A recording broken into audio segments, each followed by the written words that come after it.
स्वागत है आप सभी का इस नए लेक्चर में। तो इस लेक्चर में हम एग्जाम्पल 28 को स्टार्ट करेंगे। तो चलो शुरू करते हैं एग्जाम्पल नंबर 28 को। तो आप देख सकते हो यहाँ पर सबसे फर्स्ट हम प्रॉब्लम को रीड आउट करेंगे। तो प्रॉब्लम दिया है हमें, find the maximum and minimum stress intensity induced on the base of masonry wall. तो हमें sigma max and sigma minimum हमें फाइंड आउट करना है। और वॉल, मेशनरी वॉल की हमें यहाँ पर हाइट दी है 7 metre high, 4 metre wide and 1.5 metre थी। तो यहाँ पर उसके डायमेंशन दिए हैं। Subjected to horizontal wind pressure 2 kilo newton पर metre square acting on 4 metre side. तो इस 4 मीटर साइड पर एक्ट हो रही है, विंड प्रेशर एक्ट हो रहा है 2 किलो न्यूटन पर metre square. And the density of masonry is, तो यहाँ पर डेंसिटी दी है 24,000 न्यूटन पर मीटर क्यूब। समझ गए आप? तो 24 किलो न्यूटन पर मीटर क्यूब हो जाती है। समझ में आए? न्यूटन पर मीटर क्यूब में डेंसिटी दी है हमें यहाँ पर।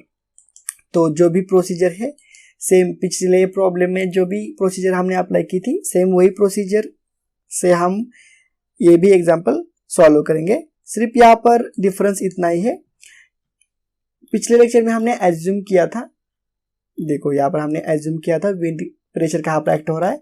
तो इस प्रॉब्लम में हमें यहाँ पर दिया है कि 4 मीटर वाइड, जो भी 4 मीटर साइड है उस पर विंड प्रेशर एक्ट हो रहा है।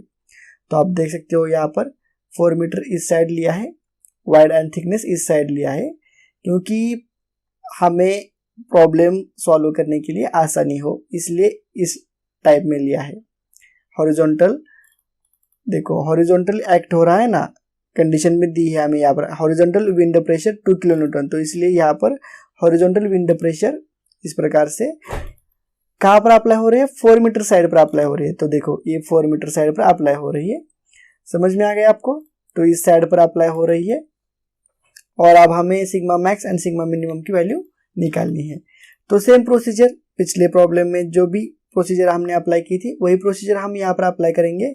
और इस प्रॉब्लम को थोड़ा स्पीड से एक्सप्लेन करता हूँ मैं, थोड़ा स्पीड में करूंगा क्योंकि अभी तक हमने बहुत सारे प्रॉब्लम सॉल्व किए हैं।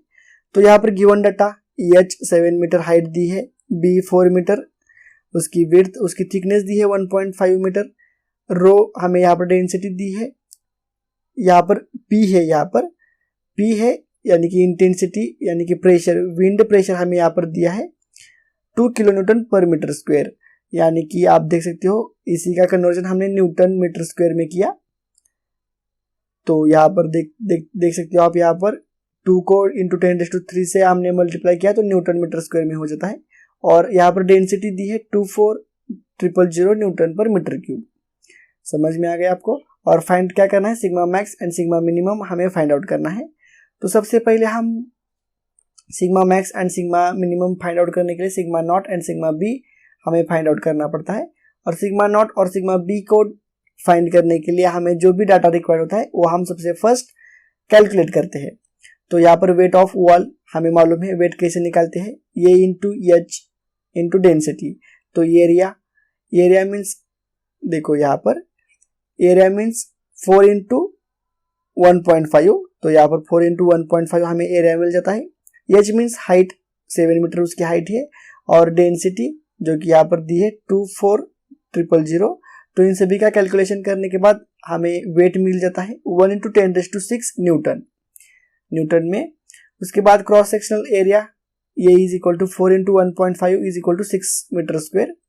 क्रॉस सेक्शनल एरिया जो कि ये area, cross sectional area 4 into 1.5, चाहे तो आप एरिया सबसे पहले निकाल सकते हो, उसके बाद वेट ऑफ वॉल, उसके बाद हम डायरेक्ट स्ट्रेसेस निकालते हैं। यहाँ पर डायरेक्ट स्ट्रेसेस निकाला है, आप चाहो तो सबसे फर्स्ट जो भी डाटा रिक्वायर्ड होता है वो कैलकुलेट कर सकते हो पिछले प्रॉब्लम की तरह, या फिर आपकी मर्जी, आप किसी भी, सिर्फ आपको यहाँ पर sigma max and sigma minimum निकालना है।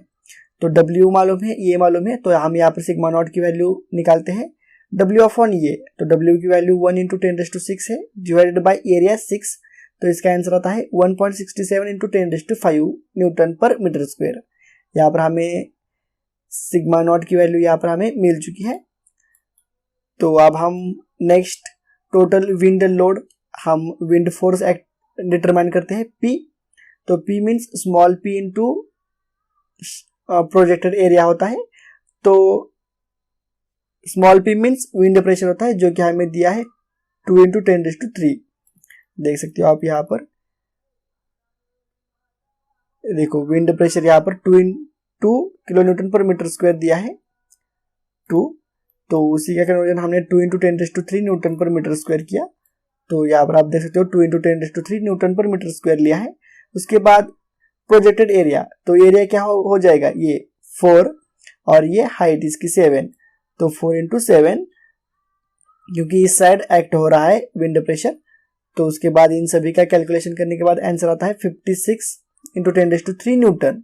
हमें लोड यहाँ पर न्यूटन में आ चुका है। उसके बाद हम मोमेंट निकालते हैं, moment of P about the base. तो ये h/2 पर एक्ट होता है विंड लोड।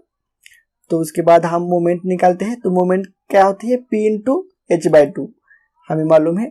तो मोमेंट P × h/2, P हमने यहाँ पर ऑलरेडी निकाला है 56 × 10⁻3 और h हमें मालूम है 7/2।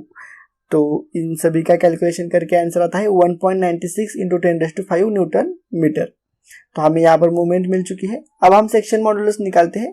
सेक्शन मॉडुलस हम वाई एक्सिस पर निकालेंगे, क्योंकि इस साइड से लोड एक्ट हो रहा है, तो ये बेंड अबाउट वाई एक्सिस होता है। तो यहाँ पर Z section modulus at base section about Y axis of bending. तो जेड इज इक्वल टू, हमें यहाँ पर आप देख सकते हो फॉर्मूला तो मालूम है। देखो वाई एक्सिस जिस साइड को बाइसेक्ट करती है उसका स्क्वायर होता है, यानी कि यहाँ पर टी का स्क्वायर हो जाएगा। समझ में आ गई आपकी बात? फॉर्मूला में कंफ्यूज मत होना। यहाँ पर वाई एक्सिस जिस साइड को बाइसेक्ट करती है सेक्शन मॉडुलस निकालते समय उसका स्क्वायर होता है, और remaining side as it is. तो यहाँ पर b × t² / 6। तो यहाँ पर हम इसमें वैल्यू पुटअप करते हैं। b की वैल्यू 4 है और t की वैल्यू 1.5 का स्क्वायर। तो इस सभी का आंसर आता है 1.5 मीटर क्यूब। तो यहाँ पर सेक्शन मॉडुलस मिल चुका। तो अब हम सिग्मा b की वैल्यू निकालते हैं, m/z। m की वैल्यू 1.96 × 10⁵ और z की वैल्यू 1.5। तो इसका आंसर आता है 1.3 × 10⁵ न्यूटन पर मीटर स्क्वायर। तो हमें यहाँ पर सिग्मा नॉट की वैल्यू मिल चुकी है और सिग्मा बी की भी वैल्यू हमें यहाँ पर मिल चुकी है। तो अब हम सिग्मा मैक्स और सिग्मा मिनिमम निकालते हैं। Sigma max means sigma naught plus sigma B होता है। सिग्मा नॉट की वैल्यू है, आप देख सकते हो यहाँ पर 1.67 × 10⁵। तो यहाँ पर 1.67 × 10⁵ प्लस 1.3 × 10⁵। तो इसका आंसर आता है 2.97 × 10⁵ न्यूटन पर मीटर स्क्वायर। पॉजिटिव आ चुका है इसलिए compressive. Sigma minimum age it is, फिर सिर्फ यहाँ पर माइनस साइन लगा देना। तो इसका आंसर आता है 3.7 × 10⁴ न्यूटन पर मीटर स्क्वायर। तो ये भी प्लस आया है इसलिए कॉम्प्रेसिव। तो यहाँ पर प्रॉब्लम सॉल्व हो जाता है। अगर आपको स्ट्रेस डिस्ट्रीब्यूशन डायग्राम दिखानी है तो आप देख सकते हो, इस साइड से विंड प्रेशर एक्ट हुआ है। तो ये रही है हमारी बेस लाइन। सिग्मा मैक्स की वैल्यू कितनी है, 2.97 × 10⁵ है। तो यहाँ पर कहीं पर आता है, ऐसा हम कंसिडर करते हैं। और सिग्मा मिनिमम की वैल्यू कितनी है, 3.7 × 10⁴ है।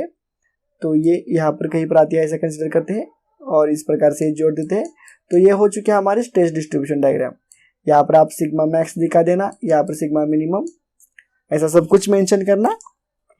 और इसी तरह से ये प्रॉब्लम यहाँ पर कंप्लीट हो जाता है। अगर इस प्रॉब्लम से रिलेटेड कोई आपकी क्वेरी होगी तो आप मुझे कमेंट करके बता सकते हो। अगर अच्छा लगा है तो प्लीज़ लाइक करो, शेयर करो और चैनल को सब्सक्राइब करो। अब हम नेक्स्ट लेक्चर में एक लास्ट प्रॉब्लम बचा है, एक एग्जाम्पल 29। तो ये एग्जाम्पल 29 हम नेक्स्ट लेक्चर में कवर करेंगे। तो चलो मिलते हैं नेक्स्ट लेक्चर में। लेक्चर नंबर आप देख सकते हो यहाँ पर 32 कंप्लीट हो चुका है, 33 कंप्लीट हो चुका है। नेक्स्ट लेक्चर में हम 34 लेक्चर में एग्जाम्पल नंबर 29 को कंटिन्यू करेंगे।